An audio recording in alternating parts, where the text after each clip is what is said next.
जय गुरु जी। आपका अनंतम अनंतम शुक्राना गुरु जी। जय गुरु जी। संगत जी, अगर आप भी इस चैनल पर नए हैं तो चैनल को सब्सक्राइब जरूर करें, ताकि हम जब भी किसी संगत का सत्संग इस चैनल पर अपलोड करें तो आपको पता चल सके और आप उस सत्संग को सुन सकें।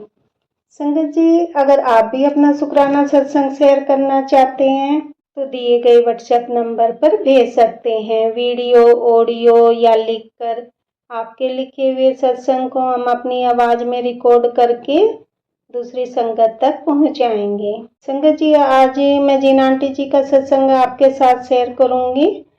उन्होंने अपनी आवाज में रिकॉर्ड करके हमें सत्संग भेजा है। मैं सत्संग को शेयर करने से पहले गुरु जी का मंत्र जाप करना चाहूंगी।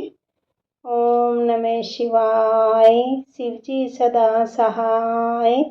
ओम नमः शिवाय, गुरु जी सदा सहाय। ओम नमः शिवाय, शिव जी सदा सहाय। ओम नमः शिवाय, गुरु जी सदा सहाय।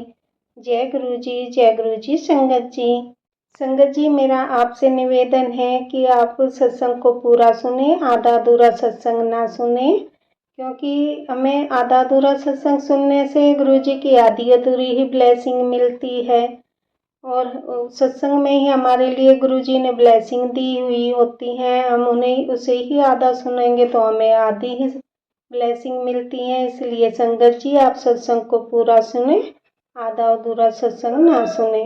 कि संगत जी, गुरु जी यही कहते थे कि सत्संग सुनाने वाले का भला और सत्संग सुनने वाले का भी भला। संगत जी, अब हम आंटी जी का सत्संग सुनेंगे, जिन्होंने हमें अपनी आवाज में रिकॉर्ड करके हमें भेजा है। जय गुरु जी। जय गुरु जी। संगत जी, जय गुरु जी। शुक्राना गुरु जी। ओम नमः शिवाय, शिव जी सदा सहाय। ओम नमः शिवाय, गुरु जी सदा सहाय। गुरु जी के पावन चरणों में मेरा ये 7वां सत्संग है, और आज मुझे ये लग रहा है कि जब मैंने ये सुना था, जब मैं नई नई आई थी फरवरी में, तो मैंने सुना था कि सत्संग गुरुजी ने कहा था कि 7 सत्संग शेयर कर डेली। तो मेरे को लग रहा था नहीं, मतलब कैसे शेयर होगा, अभी तो इतनी प्रॉब्लम्स पड़ी हैं, ये है वो है। लेकिन आज जब मैं 7वां सत्संग शेयर कर रही हूँ तो मैं समझ रही हूँ कि गुरुजी मुझे कैसे हाथ पकड़ के खींच कर यहाँ तक लाए हैं, कैसे पिछले महीने सवा महीने से गणेश जी वाले दिन से अब तक मैं बेहद परेशान थी, और दिवाली तक आते आते मेरे सारे कष्ट खत्म हो गए। और मैंने सिर्फ एक ही काम किया, गुरु जी का मंत्र जाप करती रही और सत्संग सुनती रही। दिन भर सत्संग सुनना, बैठे रहना। तो कोई और, मतलब जैसे कई बार बीच में ऐसा भी हुआ मेरे साथ कि मैं सत्संग सुनते सुनते बहुत डर गई थी।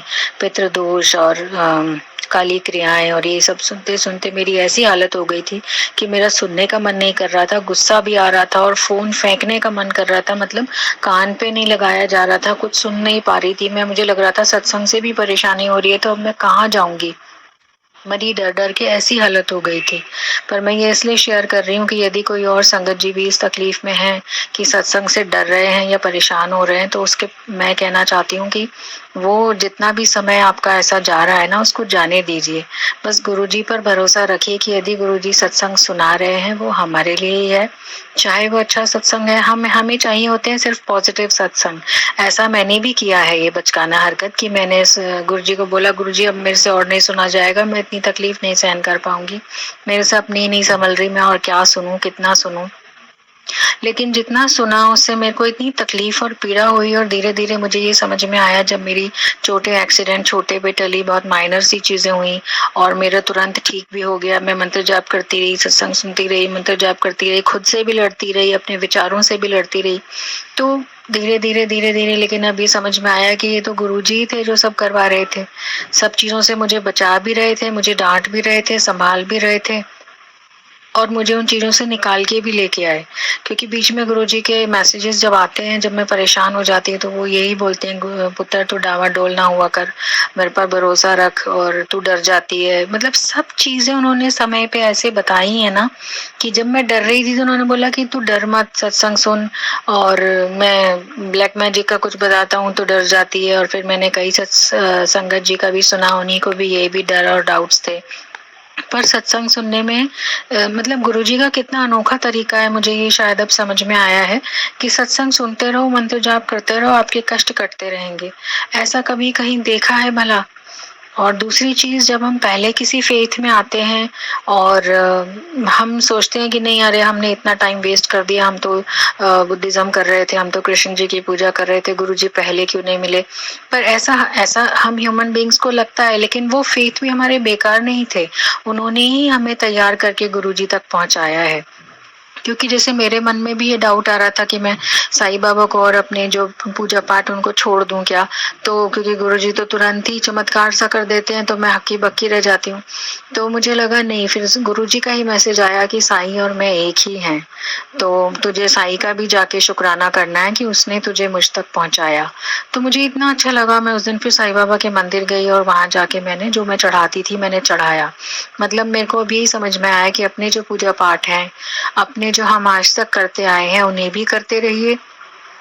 और जैसा कि हमारे जीवन में कितना बड़े गुरु आए हैं जो साक्षात आदि परमेश्वर आदि पिता हैं, तो वो जो है ना, हम जिस भी भगवान की पूजा करते हैं उनसे हमें और अच्छी तरह कनेक्ट कर देते हैं। कृष्ण जी ने क्या कहा वो और अच्छी तरह समझा देते हैं, साईं बाबा ने क्या कहा या हमारे अपने भगवान ने क्या कहा, शिव जी ने क्या कहा, माता रानी ने क्या कहा, हनुमान जी ने कितनी शुद्ध भक्ति की, राम जी की।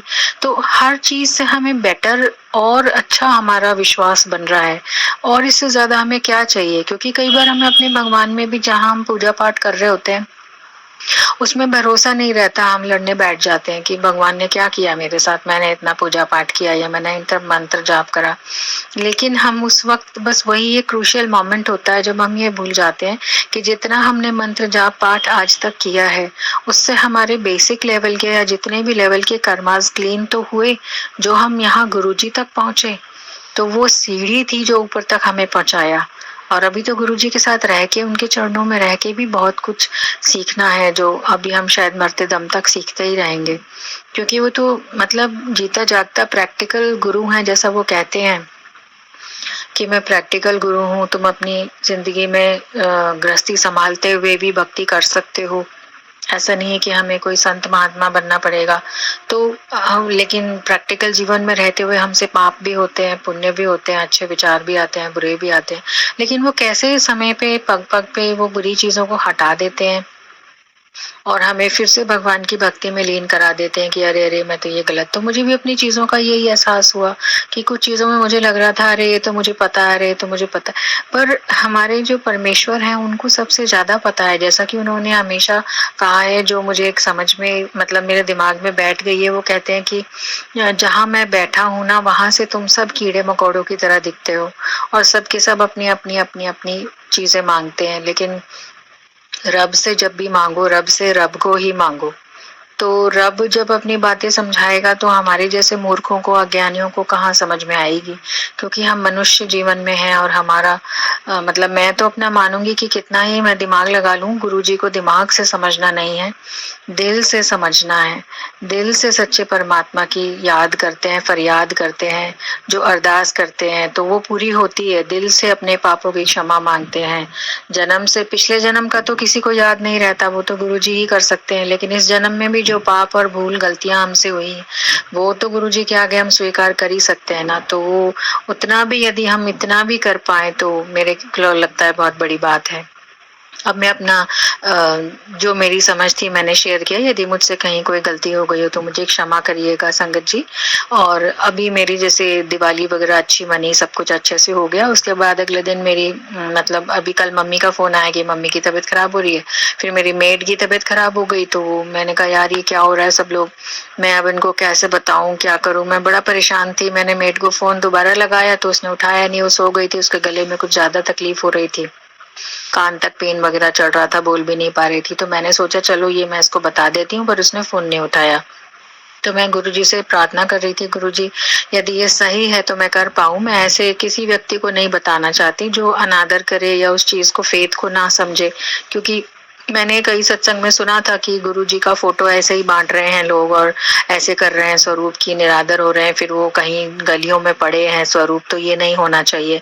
तो मुझे डर लग रहा था, फिर मैंने प्रार्थना की। फिर मैंने उसको, वो जब आई आज तो फिर बीमार ही थी वो, तो उससे बन नहीं रहा था खाना, बनाया लेकिन फिर एकदम चक्कर आने लगे, उसे बैठ गई। तब मेरे को तरस आया, मैंने कहा नहीं, अब तो मैंने गुरुजी का घी चरण से छुआ के लगा के और उसको लगाया। मैंने कहा तुझे अब ठीक हो जाएगी, हमारे बहुत बड़े गुरुजी हैं।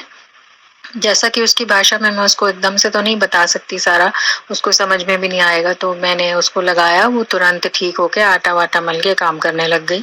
फिर मैंने उसको कहा देखा राम आया ना, बोली हाँ ये शायद यहीं रहते हैं। मैंने कहा नहीं, यहाँ नहीं रहते, ये बहुत बड़े महाराज जी हैं, शिव जी का स्वरूप है। तो उसकी समझ में आया। फिर मैंने कहा मैं तुझे लॉकेट देती हूँ, उसमें जल में डुबो के भी ऐसे 7 बार और पी लेना, अभी भी पिलाया मैंने, और घर जाके भी लोटे में ऐसे पीना और तू ठीक हो जाएगी। और इनको अच्छी जगह पे रखना, हर किसी को मत बताना, और जो इनका निरादर करे पूजा के स्थान पे रखना।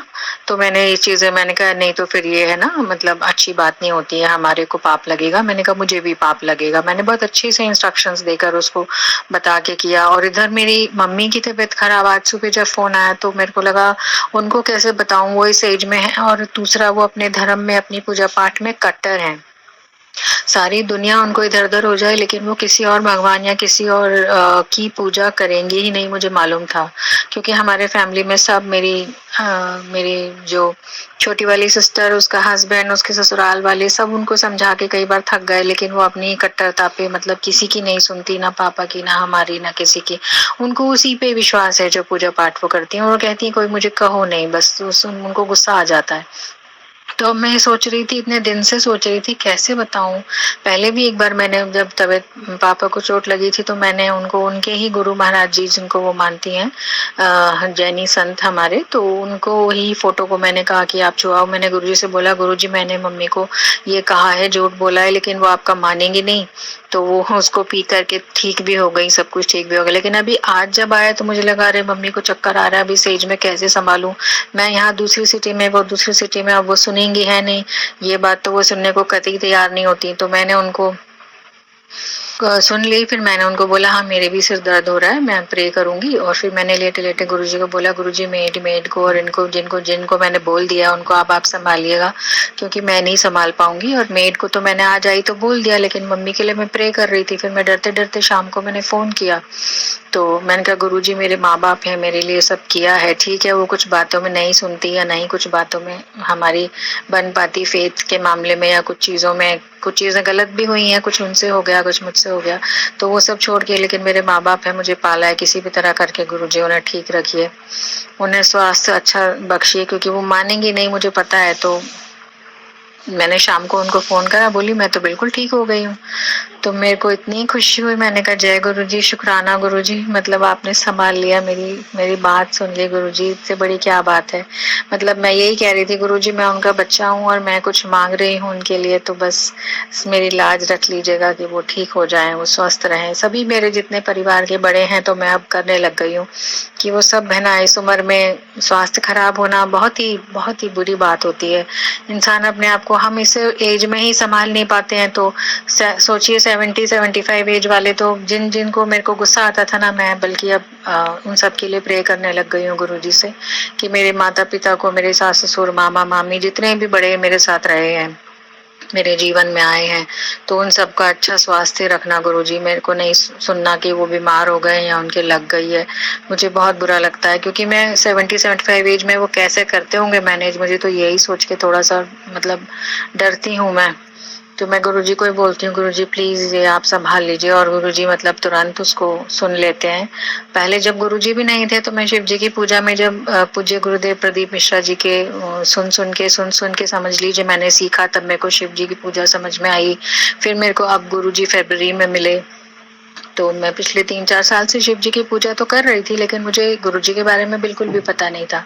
लेकिन इसका मेरी सीढ़ी पूज्य गुरुदेव जी प्रदीप मिश्रा जी का सुन के कि बेलपत्र कैसे चढ़ाना है, क्या है, वो जैसा जैसा बोलते हैं मैंने फॉलो करते मतलब कैसे, इसीलिए मेरे को लगा कि जितने भी पहले वाली हमारी पूजा पाठ है वो बेकार नहीं गई है।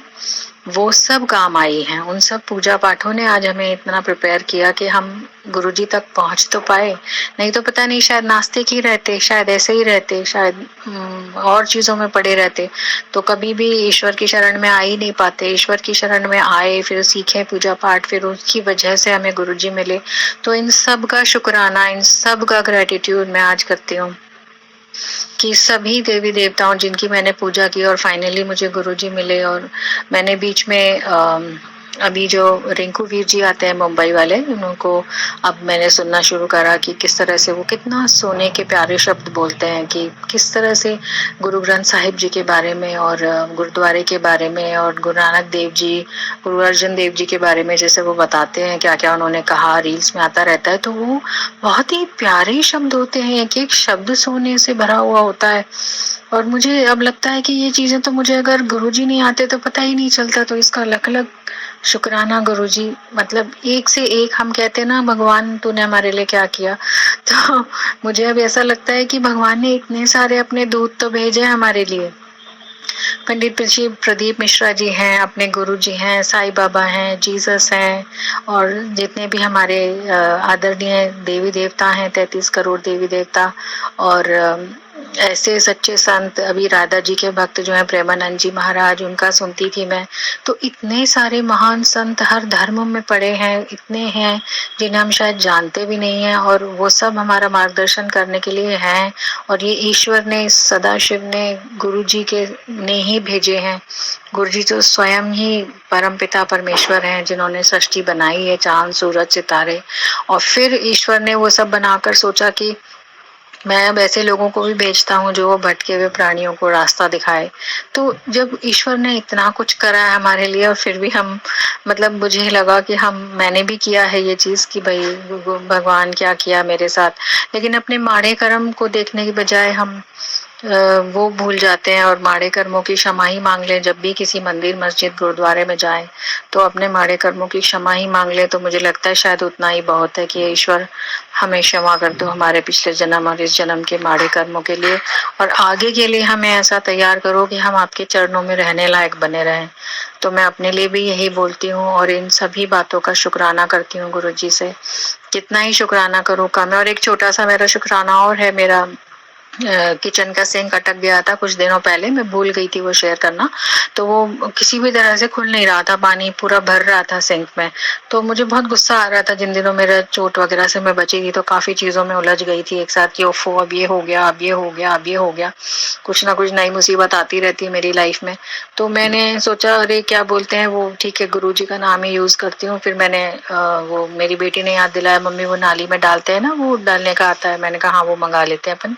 वो पाउच मंगाया, उसमें डाला, लेकिन तब भी नहीं निकल रहा था। तो मैंने नीचे पाइप को हिला करके, मेरे दिमाग से एकदम ध्यान आया कि जय गुरु जी, शुक्राना जी, गुरु जी बोलने से गुरु जी की शक्ति और गुरु जी का वो हाथ मुझे मिल जाएगा। तो मैंने जय गुरु जी शुक्राना गुरु जी बोला, पाइप को धीरे धीरे ऐसे हिला दिया कि निकल जाए, और वो एकदम से सारा कचरा खुल गया और नीचे पानी बहता चला गया। मैं दंग रह गई। मैंने कहा कितना देर से मैं कोशिश कर रही थी, तरह तरह के मैंने तरीके अपनाए, मेरी मेड ने सब कुछ लगा लिया, लेकिन कहीं कुछ भी नहीं हुआ। और हमने सिंक में डालते हैं वो भी डाल दिया, तो तब भी उसके बाद भी, लेकिन जैसे ही गुरु जी का नाम लिया तो वो तुरंत खुल गया। और आज भी मैंने बहुत प्यारे सत्संग सुने हैं गुरु जी के, रोज ही प्यारे होते हैं। अब तो मैं सारे सत्संग सुनती हूँ और कोशिश करती हूँ कि जितने भी सत्संग मुझसे नहीं सुने जा रहे हैं या जिसमें ज्यादा पीड़ा है तो मैं सुनूं कि तकलीफ कैसे होती है। और उस तकलीफ को जब हम महसूस करते हैं तो तकलीफ भी, अगर दुख भी आते हैं तो हमें ईश्वर से करीब लेके जाते हैं कि ईश्वर इसका भला करना, इसको भी देखना। किसी का मतलब सुनती हूँ तो वास्तव में रोंगटे खड़े हो जाते हैं कि ईश्वर ने मुझे कितना बचा रखा है। तो अगर हम सुन रहे हैं उन सत्संगों को जिन्हें सुनकर हमें डर लग रहा है, तो उनमें भी बहुत बड़ी सीख छिपी हुई है कि हर जो मुसीबत है, हर जो मुश्किल हमें सत्संग सुनने पे मजबूर कर रही है, हम नहीं चाहते हैं फिर भी सुनना पड़ता है, तो वही तो हमें ईश्वर के करीब लेके जा रही है, वही तो हमें गुरु जी के और करीब लेके जा रहा है। और सत्संग जब हम हमारे आ जाते, मतलब गुरुजी कितनी सिंपल चीज मुझे बोल रहे थे मेरी ही खुशी के लिए कि साथ साथ शुक्राना सत्संग तो शेयर कर, पर मुझे लग रहा था ओफो साथ कैसे करूंगी मैं, मेरे पास आएगी भी इतना कुछ। लेकिन अब इतना कुछ हो गया है करते करते भी उसमें मेरी ही तो भलाई छिपी थी। गुरुजी हमसे क्या मांग रहे थे, मुझसे शुक्राना ही तो मांग रहे थे, वो भी मेरे ही लिए। उस शुक्राने को शेयर करने के बाद जब हम सुनते हैं तो हमको और भी ईश्वर के करीब आने का, अपना खुद का सत्संग सुनने पर भी बहुत गहरा तरह से गुरु जी के चरणों से जुड़ते हैं, ये मैंने फील किया है। तो ये एक गुरु जी का पूरा प्रोसेस है और बहुत ही प्यारा।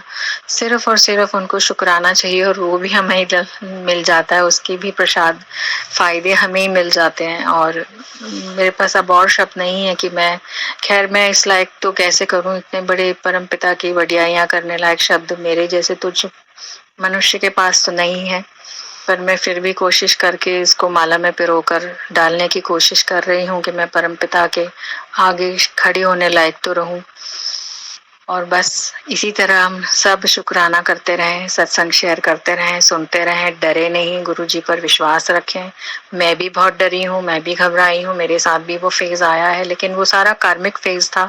उस फेज में कर्मा क्लेंस करते हैं गुरु जी, और ये चीज हर फेथ में है। आप कृष्ण जी की पूजा करते हैं या साईं बाबा की करते हैं, हम किसी भी फेथ में होते हैं तो उसमें हमारी जो पिछला पुराना डर्ट है वो क्लीन करने में भी तो उनको टाइम लग जाता है ना, कि जो कर्मा हम करके आए हैं, जो हमने कार्मिक बैगेज अपने पे इकट्ठा कर रखा है, तो वो कॉजेज, वो सारी चीजें पहले क्लेंस होती हैं, फिर उसके बाद हमें गुरु की और भगवान की प्राप्ति होती है।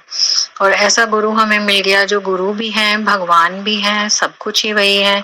तो माता पिता भी वही हैं, तो मैं तो मतलब सब कुछ ही वही है मेरे तो और इससे ज्यादा क्या चाहिए। क्योंकि साईं बाबा ने भी मुझे यही बार बार सिखलाया था कि मैं तो ईश्वर का, तुम्हारे और ईश्वर के बीच में एक कनेक्शन हूँ, मैं कुछ भी नहीं हूँ, मैं तो सिर्फ यही काम करता हूँ। तो मुझे वो चीज भी इतनी हम्बल लगती है कि साईं बाबा में स्वयं इतनी बड़ी महाशक्ति है और वो ऐसा बोल रहे हैं, तो हम तो क्या चीज हैं। तो वो इस तरह बोलकर हमें हम्बल बनाते हैं, हमें ग्रैटिट्यूड सिखाते हैं, हमें फॉरगिवनेस सिखाते हैं। साईं बाबा का सच्चरित्र पढ़ती रही, मैं आज भी पढ़ती हूँ, तो उसमें भी वो फॉरगिवनेस के मतलब कितने वो थे कि हर एक किसी ने उनकी गद्दी भी मांगी, सीट भी मांगी, तो वो भी उन्होंने दे दी, और बिल्कुल हम्बल। और बाद में उसको एहसास हुआ, उसने माफी मांगी साईं बाबा से, तो उन्होंने उसे माफ भी कर दिया। तो मेरे को लगता है कि कितनी आसानी से माफ कर दिया। और हम लोग तो ऐसे हैं कि बातों को पकड़ के बैठ जाते हैं, मैं भी बैठ जाती हूँ कि नहीं उसने ऐसे बोला, ऐसे किया, ये हुआ वो हुआ, इसी में उलझे रहते हैं हम। और अगर हम इस उलझन से निकल नहीं पाते हैं तो इसमें हमारी मदद करता है हमारा सदगुरु, हमारा साईं, हमारे परमपिता परमेश्वर, कि कैसे हम उस कीचड़ से निकल सकते हैं। तो गुरुजी सही कहते हैं कि जब भी मेरे पास आओ, सब कर्मों का खेल है। गुरुजी ने मुझे कई बार मैसेज में ये बोला कि सब कुछ कर्मों का खेल है, सारी भीड़ आंधी जांदी है, और कुछ चंद मुट्ठी की मेरी संगत होती है, बाकी तो भीड़ आती जाती रहती है। ये बात सही है, क्योंकि कर्मों का खेल है, कर्म हमारे हैं और हम दोष उन्हें लगा रहे हैं कि भाई आपने ऐसा कर दिया मेरे साथ। तो ये तो हमारी अज्ञानता है, और क्या करें, हमारे पास ज्ञान नहीं है। बस गुरुजी से या अपने परमपिता परमेश्वर के थ्रू हम जितना सीख सकते हैं उतना सीख पा रहे हैं, वरना यही होता है कि फिर धर्मों के नाम पे लड़ाई है, ये सब हो जाता है। अभी मैं एक देख रही थी वीडियो रिंकूवीर सिंह जी का, उनका राधा स्वामीज का, उसमें राधा स्वामीज भी थे, क्रिश्चियंस के चर्च के फादर भी थे, और मुस्लिम्स के जो पुजारी क्या कहते हैं उनको, मौलाना, वो भी थे। तो वो सब कितने प्रेम पूर्वक खड़े हुए थे और सभी एक ही चीज देख रहे थे कि हाँ आपके धर्म में ये अच्छा है, आप में ये अच्छा है। तो एक दूसरे की जो पॉजिटिव बातें हैं, तो अब इंसान, भगवान ने तो एक ही चीज बनाई थी लेकिन हमने उसको डिवाइड कर दिया, तो इसमें भगवान भी क्या करे। बस इतना ही समझ में आया है मुझे, सब धर्मों का एक ही सार होता है, सबका मालिक एक कहते हैं साईं बाबा, तो वो बात सही है। बस अब मेरा शुक्राना सत्संग मैं यहाँ पर विराम करती हूँ ये वाला, और अगले सत्संग की तैयारी करती हूँ। जय गुरु जी, शुक्राना गुरु जी। ओम नमः शिवाय, शिव जी सदा सहाय। ओम नमः शिवाय, गुरु जी सदा सहाय। जय गुरु जी, शुक्राना गुरु जी। जी अभी हमने आंटी जी का सत्संग सुना, और मैं आज के सत्संग को आगे बढ़ाते हुए गुरु जी का मंत्र जाप करना चाहूँगी। ओम नमः शिवाय, शिव जी सदा सहाय। ओम नमः शिवाय, गुरु जी सदा सहाय। ओम नमः शिवाय, शिव जी सदा सहाय। ओम नमः शिवाय, गुरु जी सदा सहाय। जय गुरु जी, जय गुरु जी संगत जी।